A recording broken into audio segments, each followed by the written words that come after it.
Hello बच्चों, कक्षा 9 में गृह विज्ञान में आपका टॉपिक चल रहा था परिवार में सदस्य संख्या, व्यवहार तथा अभिरुचि का महत्व, जिसमें आपने कल पढ़ा था परिवार की सदस्य संख्या।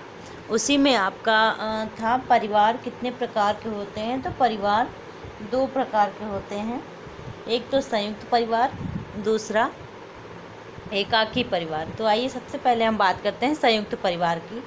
इसमें सदस्यों की संख्या अधिक होती है। इसमें दो या अधिक पीढ़ियों के सदस्य एक साथ ही मकान में रहते हैं। ये जो संयुक्त परिवार होता है, इसमें सदस्यों की संख्या भी ज़्यादा होती है और इसमें दो या अधिक पीढ़ियों के सदस्य एक साथ एक मकान में रहते हैं। इसमें दादा दादी, ताई ताया, चाचा चाची तथा उनके बच्चे एक साथ ही एक घर में रहते हैं, जो संयुक्त परिवार होते हैं। इस प्रकार की व्यवस्था में एक बड़े मकान की आवश्यकता पड़ती है। संयुक्त परिवार में कार्य व्यवस्था उत्तम नहीं रह पाती। इसके कारण निम्न है।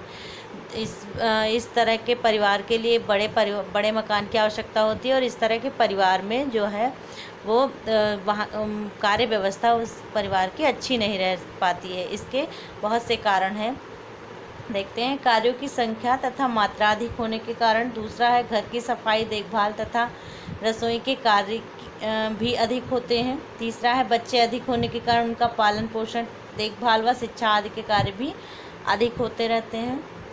मेहमानों तथा अतिथियों का आगमन अधिक होता है। मेहमान ज़्यादा आते हैं। जब ज़्यादा बड़ा परिवार होता है तो उसमें प्रत्येक के रिलेशन अलग अलग होते हैं, तो इस तरह से मेहमान भी अधिक होते हैं।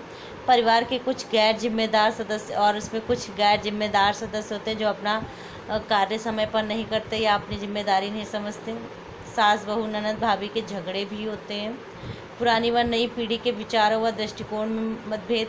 कुछ लोग नई पीढ़ी के होते हैं, कुछ पुरानी पीढ़ी के, तो इस तरह से उनके दृष्टिकोण में भी मतभेद होता रहता है। कुछ जिम्मेदार व्यक्तियों पर कार्य का भार अधिक पड़ता है और जो जिम्मेदार होते हैं उन पर अधिक कार्यभार पड़ता है। बच्चों का पालन पोषण ठीक प्रकार से नहीं हो पाता। संयुक्त परिवार की कार्य व्यवस्था उत्तम हो, इसके लिए निम्नलिखित बातों को ध्यान में रखना चाहिए।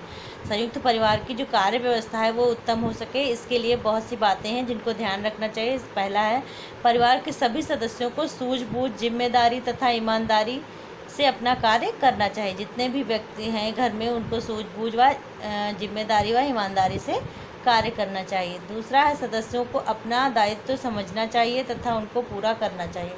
जितने भी सदस्य हैं घर के, उनको अपना अपना दायित्व समझकर उसको पूरा करते रहना चाहिए अपने दायित्वों को। सदस्यों को उनकी क्षमता व योग्यता के अनुसार कार्य सौंपना चाहिए और जिस व्यक्ति की जो क्षमता है, जितनी योग्यता, उसी के अनुसार उन्हें कार्य देना चाहिए। परिवार के सभी वयस्क सदस्यों को बच्चों के पालन पोषण में पूरी जिम्मेदारी निभानी चाहिए और जितने भी परिवार के वयस्क व्यक्ति हैं उनको वयस्क सदस्यों को बच्चों के लालन पोषण में पूरी जिम्मेदारी निभानी चाहिए।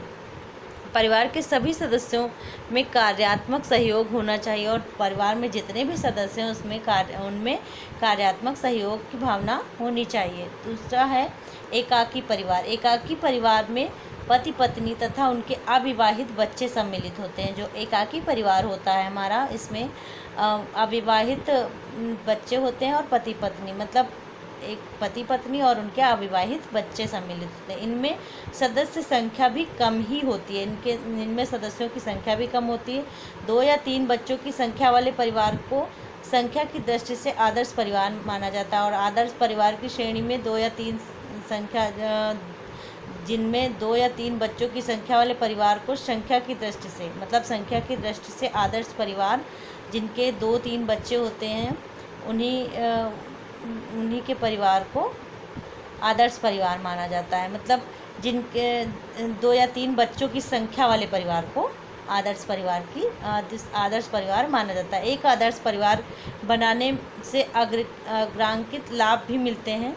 इसमें लाभ होते हैं, कुछ सदस्यों के शारीरिक मानसिक विकास पर पूरा ध्यान दिया जाता है। इसमें व्यक्तियों के शारीरिक और मानसिक विकास पर पूरा ध्यान दिया जाता है। उनकी शिक्षा दीक्षा की व्यवस्था भली प्रकार होती है और उनकी जो शिक्षा दीक्षा होती है वो भी बहुत अच्छी होती है। बच्चे आत्मनिर्भर होना सीखते हैं, किसी के सहारे नहीं रहते हैं।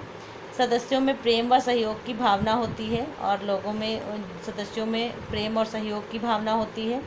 गृहिणी को सामाजिक व आर्थिक क्षेत्रों में कार्य करने का भी अवसर प्राप्त होता है। जो एकाकी परिवार होते हैं इसमें गृहिणियों को भी सामाजिक और आर्थिक क्षेत्रों में कार्य करने का भी अवसर प्राप्त हो जाता है जब लोग कम होते हैं घरों में, तब एकाकी परिवारों में।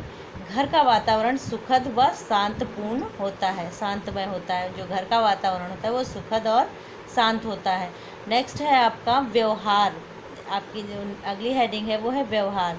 इसको हम कल नेक्स्ट वीडियो में पढ़ाएंगे। Thank you.